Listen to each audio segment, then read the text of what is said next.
مولانا نے قرآن کریم کی ایک آیت تلاوت کی تھی کہ وَأَمَّا مَنْ خَافَ مَقَامَ رَبِّهِ وَنَهَى النَّفْسَ عَنِ الْهَوَىٰ۔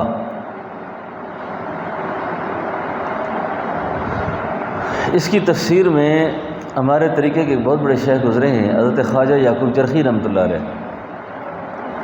یہ مرید تھے حضرت خواجہ بہاؤالدین اولیاء نقشبند کے۔ فرماتے ہیں کہ میں نے اپنے نفس کے اندر کچھ انقباض محسوس کیا، سستی محسوس کی، ظلمت محسوس کی، تو میں نے اس کی تجویز میں کیا کیا کہ میں نے کہا میں آج سے نفلی روزے رکھوں گا۔ نفلی روزے رکھنا شروع کر دیے۔ شیخ کی خدمت میں حاضر ہوا تو فرمایا حضرت نے کہا کھانا کھاؤ۔ میں نے کہا حضرت میرا تو روزہ ہے۔ فرمایا توڑ دو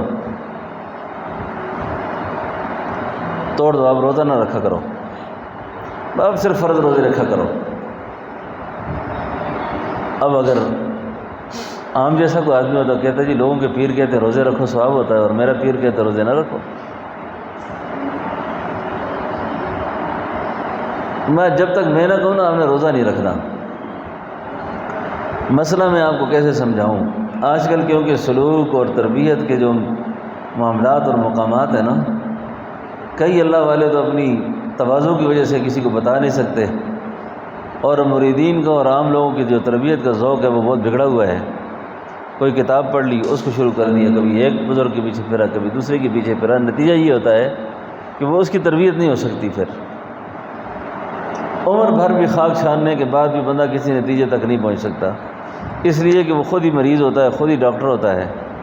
جب خود مریض بن جائے اور خود ہی ڈاکٹر بن جائے تو ایسا نہیں ہو سکتا کہ آپ بیمار ہو اور میڈیکل کی کتابوں کی آپ کی لائبریری بھری پڑی ہو اور بڑے طاقت کے نسخے سارے آپ اس سے نکال کر اپنے پر آزمانا شروع ہو جائیں۔ جی، تو اس کے نتیجے میں کیا ہوگا کہ آپ اور زیادہ بیمار ہو جائیں گے۔ تو فرمایا یہ بھی نفلی روزہ بھی اس وقت اتباع ہوا ہے، یہ بھی نفس ہے کہ جو آپ کے اندر بزرگی کا دعویٰ پیدا کر رہا ہے، جو آپ کے اندر بزرگی کا دعویٰ پیدا کر رہا ہے۔ اب جس شخص کے اندر اس طرح کی کوئی چیز پیدا ہو جائے کہ میں کسی جگہ پہ کھڑا ہوں، میرا بھی کوئی مقام ہے، اللہ اکبر۔ سلطان بہو فرماتے ہیں دو جہانے مٹھے باہو، اس آدمی کے تو دونوں جہان غرق ہو گئے۔ اس سے تو وہ گناہگار آدمی جس گناہگار کو یہی احساس ہے کہ پتہ نہیں مجھے اللہ کتنی میری گندی زندگی ہے، پتہ نہیں میرے ساتھ کیا ہوگا۔ خواجہ سلیمان توسوی بہت بڑے شیخ گزرے ہیں رحمۃ اللہ علیہ، فرمایا کرتے تھے کہ ان کی مجلس میں طوائفیں آ گئیں، طوائفیں۔ تو حضرت نے جو حلقے میں بیٹھے ہوئے لوگ تھے ان سے کہا آپ سائڈ پہ ہو جاؤ، مجھے ان عورتوں کی بات سننے دو۔ کسی کو دل سے یہ بات گزری کہ اتنی گندی عورتیں ہیں، اتنی نامناسب عورتیں ہیں، شیخ ان کے ساتھ مجلس کر رہے ہیں۔ جب وہ چلی گئیں تو شیخ نے ان فقیروں سے فرمایا کہ یہ اس وقت آپ جتنے لوگ یہاں بیٹھے ہو نا، مقام اور مرتبے کے اعتبار سے یہ تم سے آگے بڑھ گئی ہیں۔ کیسے بڑھ گئیں؟ فرمایا یہ توبہ کی نیت سے آئی تھی اور یہ تائب ہو کے یہاں سے چلی گئی ہیں۔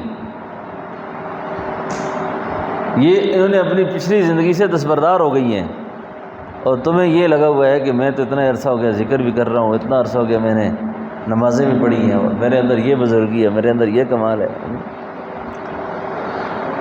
تو خیر یہ جو نفس کی جو بیماریاں ہیں نا، یہ مل کے حملہ آور جب ہوتے ہیں نفس پر تو پھر نفس سے گندگی نکلنا شروع ہوتی ہے۔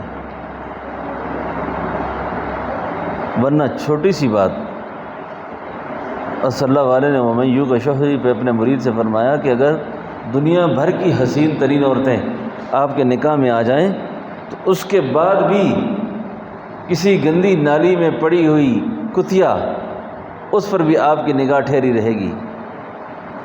اس لیے اس فقیر کو جس کو اپنے نفسی تقاضوں سے، جنسی تقاضوں سے بے قرار تھا، جس نے سوچا کہ میں اس سے آزادی حاصل کرنے کے لیے نفس کو کاٹ کے رکھ دوں، تو غیبی آواز آئی، ہم ایسا کرنے والے کے بال بال میں شہوت پیدا کر دیں گے، پھر کیا کرے گا وہ؟ ہم سے فضل مانگو، ہم سے فضل مانگو، ہم سے دعا و التجا فضل کی کرو، یہ اپنے علاج خود نہ بناؤ۔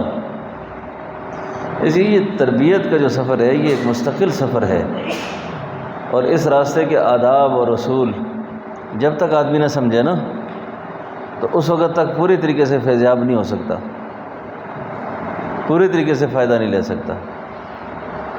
میں نے کسی کتاب میں پڑھا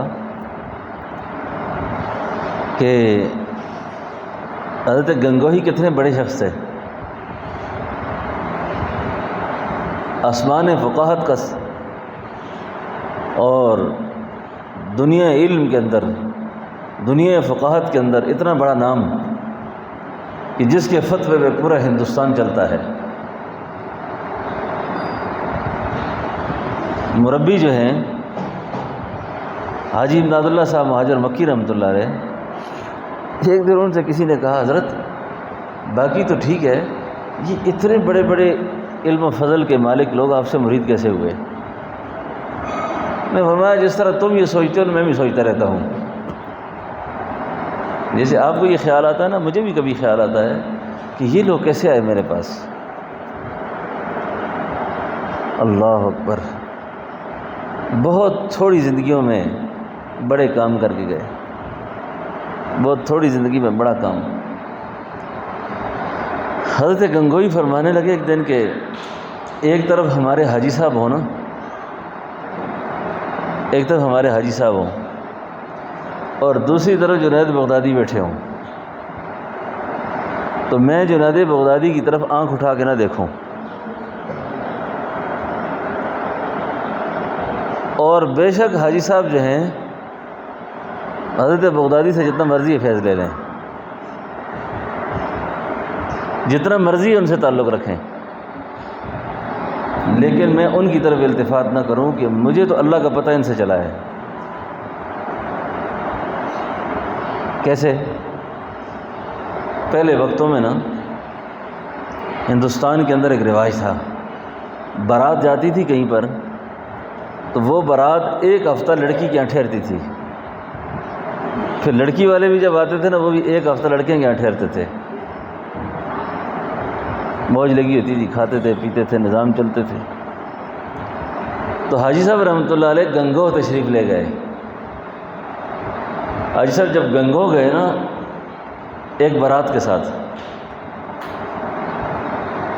تو مسجد آتے جاتے تھے نماز کے لیے، تو حضرت گنگوئی رحمۃ اللہ علیہ تدریس میں مصروف تھے، تو اس طرح ایک بزرگ کو دیکھتے تھے کہ نماز کے لیے آتے تھے، انہوں نے ایک دن نماز کے بعد ان سے مصافحہ کیا کہ حضرت آپ کہیں آئے ہوئے ہیں یہاں پر؟ ہاں کہا میں اس محلے میں کسی کا مہمان ہوں۔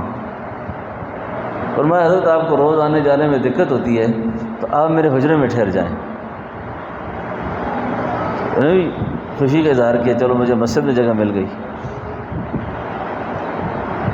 اب تعارف ہوتے کرتے ایک دن حضرت حاجی صاحب نے ان سے پوچھا مولانا آپ کوئی اشغال بھی کرتے ہیں جو صوفیاء کے ہوتے ہیں، کوئی ذکر مراقبہ بھی کرتے ہیں آپ، کوئی تسبیحات بھی ہیں آپ کی؟ انہوں نے کہا حضرت بات یہ ہے کہ میں مدرس آدمی ہوں، میرے پاس وقت نہیں ہوتا، میں رات بھر مطالعہ کرتا ہوں، صبح کتابیں پڑھاتا ہوں۔ تو حاجی صاحب نے فرمایا کہ آج رات آپ یہیں حجرے میں اکٹھے آرام کرتے ہیں، یہیں آپ سو جائیں۔ کہ ٹھیک ہے۔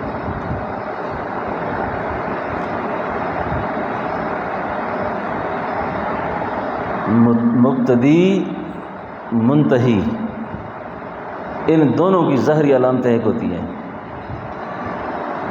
ایک یہ ہے سمجھیں کہ ایک نے دریا عبور کر دیا ہے اور دوسرا دریا کے اس کنارے کھڑا ہے، اور تیسرا آدمی جو ہوتا ہے وہ دور سے دیکھ کر یہ خیال کرتا ہے شاید وہ یہاں سے آیا ہے یا یہ وہاں سے گیا ہے۔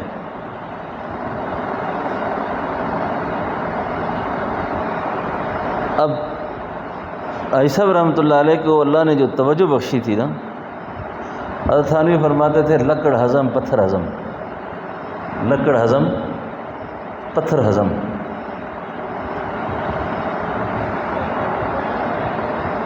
انہوں نے ایک چنگاری سی لگا کر خود سو گئے۔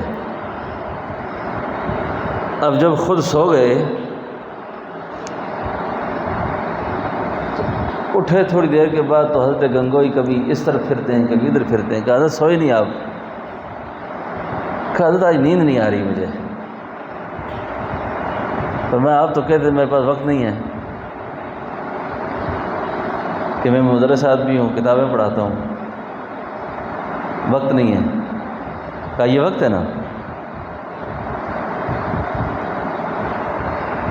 حضرت گنگوئی سمجھ گئے کہ یہ میرا مہمان جو ہے یہ عام مہمان نہیں ہے، یہ تو کوئی بڑا صاحب اسرار ہے۔ تو انہوں نے فرمایا حضرت پھر کیسے ہوگا، کیسے ہوگا؟ فرمایا میں آپ کو کچھ چیزیں دے دیتا ہوں، آپ یہ معمولات کیا کریں۔ اسی وقت حضرت نے فرمایا کہ جب ہم نہیں ہوں گے اور آپ کی عمر 50 سال سے اوپر ہو جائے گی، پھر آپ کو پتہ چلے گا کہ ہم آپ کو کیا دے کر گئے تھے۔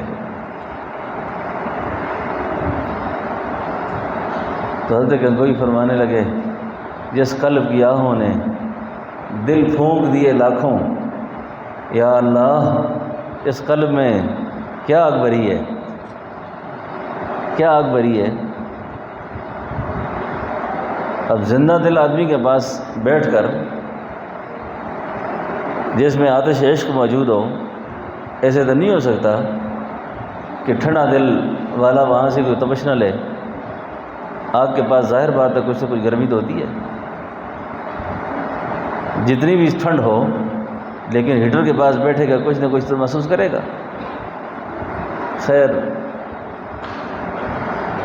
اللہ نے حضرت گنگوئی پر بڑے فضل فرمائے اور اس کے بعد حضرت کا سلسلہ چلا۔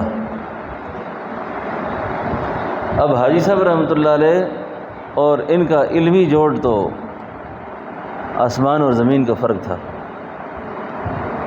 آسمان اور زمین کا فرق تھا۔ یہ بہت بڑے صوفی تھے، وہ بہت بڑے عالم تھے۔ خیر اللہ نے مہربانی فرما دی۔ تو سلوک کی کچھ چیزیں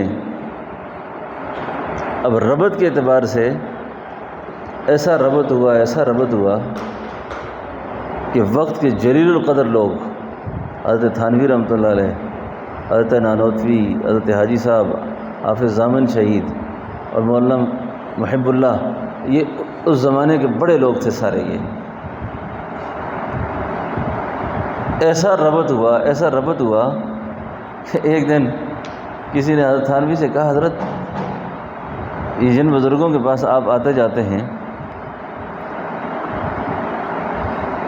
ان کا اور آپ کا یہ جوڑ کیسے پیدا ہو گیا؟ کیونکہ حاجی صاحب رحمۃ اللہ علیہ صوفی تھے، تو بعض اوقات کئی باتیں صوفیاء کی کتابوں میں یا صوفیاء کی زبان سے غلبہ حال اور غلبہ شکر کی وجہ سے نکل جاتی ہیں، لیکن یہ لوگ متواضع تھے۔ اب یقین کریں کہ جب انسان کا نفس ٹھیک ہوتا ہے نا، اب مفتی اعظم پاکستان مفتی شفیع صاحب رحمۃ اللہ علیہ حضرت تھانوی رحمۃ اللہ علیہ سے علمی مسائل میں اختلاف کرتے